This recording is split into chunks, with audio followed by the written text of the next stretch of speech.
హరహర మహాదేవ రక్ష రక్ష భైరవ విధాత టీవీ ప్రేక్షకులందరూ సుఖ సంతోషాలతో ఉండాలని మనస్ఫూర్తిగా ప్రార్థిస్తూ మీ విశ్వసాయి గురూజీ. ముందుగా అందరికీ భోగి, సంక్రాంతి, కనుమ శుభాకాంక్షలు. అందరూ కూడా ఈ సంక్రాంతికి చక్కగా సంబరాలు చేసుకొని ఆనందంగా గడపాలని, అందరి జీవితంలో కూడా సంక్రాంతి కాంతి మీ అందరి జీవితాల్లో వెలుగు నింపాలని, మంచి జరగాలని మనస్ఫూర్తిగా కాలభైరవుని ప్రార్థిస్తున్నాను. ముందుగా మన వీడియోలన్నీ మీకు నచ్చుతాయని భావిస్తాను. మీరందరూ ఒక లైక్ చేసి నన్ను ప్రోత్సహించండి. అలాగే ఎవరైనా మన ఛానల్ సబ్స్క్రైబ్ చేయకపోతే సబ్స్క్రైబ్ చేసుకోండి. 10 మందికి షేర్ చేసి మంచిని పంచండి.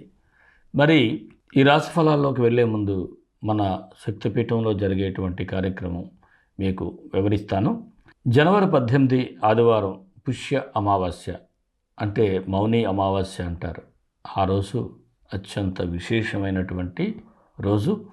అందరూ ఎటువంటి కర్మనైనా తొలగించేటువంటి అద్భుతమైనటువంటి అమావాస్య. అటువంటి అమావాస్య నాడు మనం ఎప్పటిలాగే రాజశ్యామల సహిత కాళభైరవ హోమాన్ని జరుపుకుంటాం. ఈ హోమంలో ప్రత్యక్షంగా కానీ పరోక్షంగా కానీ ఎవరైనా పాల్గొన్నట్లయితే వారందరికీ రుణబాధలున్నా, శత్రుబాధలున్నా, లేదా జ్ఞానానికి సంబంధించి అంటే విద్యకు సంబంధించి బిడ్డలకి ఇబ్బందులున్నా అన్నీ కూడా తొలగిపోయేటువంటి పరిస్థితి ఉంటుంది. మీరు ప్రత్యక్షంగా పాల్గొనవచ్చు, పరోక్షంగా పాల్గొనవచ్చు. అలాగే అన్నప్రసాద సేవ కూడా ఉంటుంది. మీ అందరికీ తెలిసిందే. ఈ హోమంలో పాల్గొన్న వారికి మీ యొక్క గోత్రనామాల వీడియోని పంపిస్తున్నాం. ప్రసాదాలకు కూడా అందరికీ అందజేయడం జరుగుతుంది. ఈ క్రింద స్క్రీన్ మీద స్క్రోల్ అవుతున్నటువంటి నెంబర్కి అమావాస్య అని మీరు టైప్ చేసి పెట్టినట్లయితే వివరాలు తెలియజేయబడతాయి. అలాగే మరొక విశేషం ఏమిటి అంటే, ఈ జనవరి 19 నుంచి 27 వరకు రాజశ్యామలాదేవి గుప్త నవరాత్రులు జరుగుతాయి. ఈ గుప్త నవరాత్రుల కాలంలో మనం ఇక్కడ మన దేవాలయంలో రాజశ్యామలాదేవిని ప్రతిష్ఠ చేసుకున్నాం. మీ అందరికీ తెలిసిందే. ఈ రాజశ్యామలాదేవిని ఉదయం 7:30 నుంచి 11 గంటల వరకు దర్శనం ఉంటుంది. అలాగే ప్రతినిత్యం కూడా హోమం కూడా అమ్మవారిది ఉంటుంది. ఈ హోమంలో కూడా ఎవరైనా ఈ నవరాత్రులు కూడా పాల్గొనవచ్చు. పాల్గొనేవారు ప్రత్యక్షంగా కావచ్చు, పరోక్షంగానే సరే పాల్గొన్న విశేషమైనటువంటి ఫలితం ఉంటుంది. వీరు కూడా గుప్త నవరాత్రులు లేదంటే రాజశ్యామలాదేవి అని టైప్ చేసి మనకి ఈ క్రింది స్క్రోల్ అవుతున్నటువంటి వాట్సాప్ నెంబర్కి పెట్టినట్లయితే దీని తాలూకు వివరాలు కూడా తెలియచేయబడతాయి. మీ అందరికీ కూడా అద్భుతమైనటువంటి విజయాలు సంప్రాప్తిస్తాయి. ఎందుకంటే మూలా నక్షత్రం ఇవన్నీ కూడా ఈ యొక్క ఈ నవరాత్రుల్లోనే ఉంటాయి కాబట్టి అమ్మవారి అనుగ్రహం అంతా. మరి రాశిఫలాల్లోకి వెళ్ళిపోదాం.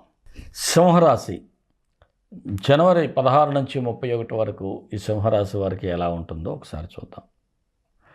ఈ సింహరాశి వారికి ఆత్మవిశ్వాసానికి కూడా పరీక్ష పెట్టేటువంటి సమయంగానే చెప్పాలి. ముఖ్యంగా ఏదైనా ఒక నిర్ణయం తీసుకునేటప్పుడు చాలా ఆచితూచి నిర్ణయాలు తీసుకోవాలి. అహాన్ని పక్కన పెట్టాలి. ప్రతిదానికి సెల్ఫ్ రెస్పెక్ట్ అంటే కుదరదు, గుర్తుపెట్టుకోండి. అయితే ఆర్థికంగా మాత్రం కాస్త పర్వాలేదు, అనుకూలంగా ఉంటుంది. కొద్దిగా ఆర్భాటం కోసం, ఏదో మెప్పు కోసం ఖర్చు అయితే ఎక్కువగా పెట్టే పరిస్థితి ఉంది. ఈ ఖర్చునే అది అనవసర ఖర్చుగా గుర్తించండి. ఎవడో వచ్చి మిమ్మల్ని పొగిడేస్తే డబ్బు ఖర్చు పెట్టేయకుండా ఆ డబ్బుల్ని కాస్త పొదుపు చేయాలనేటువంటి భావన ఉంటే బాగుంటుంది. అలాగే ఏదైనా ఒక పని చేయాలి అనుకుంటే పక్కా ప్లానింగ్ అనేది ఈ సింహరాశి వారికి చాలా అవసరం. గృహ నిర్మాణ ప్రయత్నాలు చేసేవారికి ప్రభుత్వ అనుమతులు అయితే రావటం కొద్దిగా ఆలస్యం అవుతుంది. ఆ పనులన్నీ ముందుకు వెళ్ళటానికి ఖర్చులు కూడా కొద్దిగా ఖర్చు అయ్యేటువంటి సూచనలు కూడా కనిపిస్తూ ఉన్నాయి.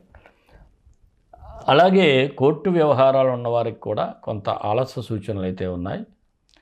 లాయర్తో మాట్లాడుకుంటా సొంత పెత్తనాలు అయితే చేయకుండా ఉండటం మంచిది.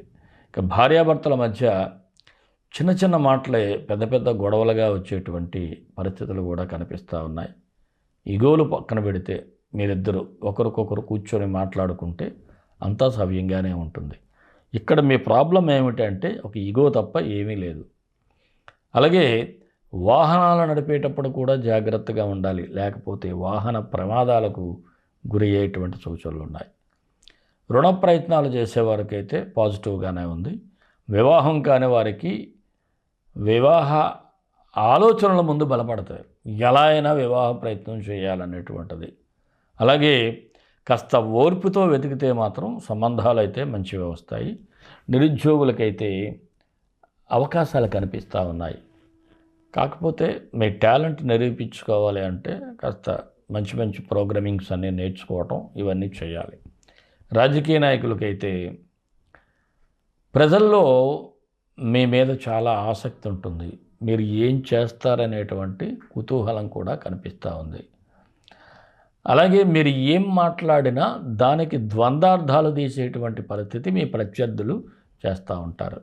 అలాగే ఒక్కోసారి పార్టీ యాక్టివిటీస్ కోసం ఫండ్స్ కూడా సేకరించాల్సి వస్తుంది. అక్కడే కొంత ఇబ్బంది అయితే కనిపిస్తుంది. ఇక ఉద్యోగస్తులకైతే ప్రమోషన్లకు అవకాశాలు ఉన్నాయి. అయితే ప్రమోషన్ లేకుండా కూడా బాధ్యతలు మోయాల్సినటువంటి పరిస్థితులు కూడా కొంతమందికి ఎదురవుతూ ఉంటుంది. పై అధికారులతో మాట్లాడేటప్పుడు జాగ్రత్తగా ఉండాలి. ఉద్యోగరీత్యా మాత్రం ఏదైనా నిర్ణయాలు స్వతంత్రంగా తీసుకోవటం కంటే వాయిదా వేసుకోవటం మంచిది. మీ పై అధికారులు ఏం చెప్తే అది చేస్తే మీరు సేఫ్గా ఉంటారు. ఇంకా వృత్తి వ్యాపారస్తులకైతే సానుకూలంగా ఉంది. మీ చేత్తో నడిచేంతవరకు బాగానే ఉంటుంది ఈ వ్యాపారాలు కానీ వృత్తులు కానీ. అయితే మీరు బయటికి వెళ్ళి ఎవరినైనా కూర్చోబెట్టారనుకోండి, మీ వ్యాపారాలు డౌన్ అయ్యే సూచనలు ఉన్నాయి. మీరు ఎవరి మీద పెట్టద్దు వ్యాపారాలు. బయట పనులు ఏమైనా ఉంటే అవి వాయిదా వేసుకోండి తప్ప బిజినెస్ని మాత్రం వాయిదా వేయద్దు. ఇక జాయింట్ బిజినెస్ చేసే వరకు మాత్రం యావరేజ్గా ఉంది. పార్ట్నర్స్ మధ్య చిన్నపాటి అభిప్రాయాలున్నా కూర్చొని మాట్లాడుకుంటే సరిపోతాయి. షేర్ మార్కెట్లో మాత్రం ఆలోచించి నిర్ణయాలు తీసుకోవాలి. ఇక షార్ట్ టైంలో మనీ సంపాదించడం కోసం ఎక్కువ రిస్క్ తీసుకునేటువంటి పరిస్థితి అయితే ఇక్కడ ఉంటుంది మీకు. అదంత మంచిదైతే కాదు. ఇక చిరు వ్యాపారస్తులకైతే లాభాలు కనిపిస్తూ ఉన్నాయి. కళారంగం వారికి అవకాశాలు బాగుంటాయి. సినీ, టీవీ, ఇతర కళాకారులకు, స్టేజ్ ఆర్టిస్టులకైతే చాలా బాగుంది. అలాగే మంచి మంచి అవకాశాలు కనిపిస్తూ ఉన్నాయి. విద్యార్థులకు మాత్రం మీ లక్ష్యాన్ని చేరుకోవటానికి చాలా గట్టిగా శ్రమ పడాల్సినటువంటి పరిస్థితులు. అలాగే ఎవరైనా మీ చదువులో ఆటంకాలు, ఎందుకంటే కొంతమంది మీ మీద ఒక రకమైనటువంటి దుష్టప్రయోగాలు చేస్తారు.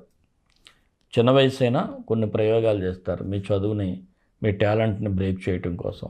వాటిని కూడా కనిపెట్టి అలాగే ఓవర్ కాన్ఫిడెన్స్ కూడా తగ్గించుకుంటే చాలా మంచిది. ఎందుకంటే నాకు వచ్చేసి నేను చదివేశాను అనేటువంటి భావన కంటే మరలా రివిజన్ చేసుకుంటాననేటువంటి ఆలోచనే మీకు మంచి చేస్తుంది. ఇక ఆరోగ్యపరంగా చూసినట్లయితే కొంత కేర్గా ఉండాలి. మానసికంగా ఒత్తిడి అధికంగా ఉంది. అలాగే లివర్ ఇన్ఫెక్షన్స్ రాకుండా చూసుకోండి. ఉదర సంబంధించి అంటే పొట్టకు సంబంధించినటువంటి ప్రాబ్లమ్స్ జాగ్రత్త. ప్రేమికులకైతే యావరేజ్గా ఉంది, బాగానే ఉంది. యావరేజ్ అంటే పర్వాలేదు. అలాగే మీ ప్రేమను పెద్దల వరకు తీసుకువెళ్ళినట్లయితే కొద్ది ఓపికగా మీరు సమాధానం చెప్పగలిగితే మాత్రం మీ ప్రేమకు పచ్చజెండా కూడా ఊపేటువంటి పరిస్థితులే ఉన్నాయి. మరి సింహరాశి వారికి ఏ తేదీలు అనుకూలంగా ఉన్నాయంటే 19, 21, 29, 30 తేదీలు బాగానే ఉన్నాయి. కొద్దిగా నిదానంగా వ్యవహరించాల్సిన తేదీలు 16, 24, 25, 26. మరి సింహరాశి వారికి మరిన్ని మంచి ఫలితాల కోసం విశ్వగురు సక్సెస్ మంత్రాలు పాటించండి, విజయాలు సాధించండి. ఈ రాశివారు నవగ్రహ స్తోత్రం చదువుకుంటే చాలా బాగుంటుంది. ఆదిత్యాయ చ సోమాయ మంగళాయ బుధాయ చ గురుశుక్ర శనిభ్యశ్చ రాహవే కేతవే నమః. ఈ మంత్రాన్ని డిస్క్రిప్షన్లో ఇస్తాను. ప్రతిరోజు ఉదయం సాయంత్రం చదువుకుంటే మంచి ఫలితాలు అయితే వస్తాయి. మీకు అవకాశం ఉంటే ఎవరికైనా పేదలకు వస్త్రదానం చేయండి.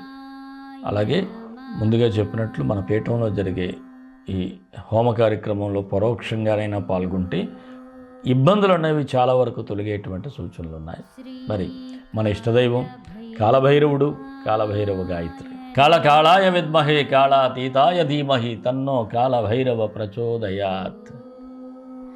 దేశం కోసం, ధర్మం కోసం, భారతీయ సంస్కృతి విలువల కోసం పాటుపడదాం. స్వస్తి.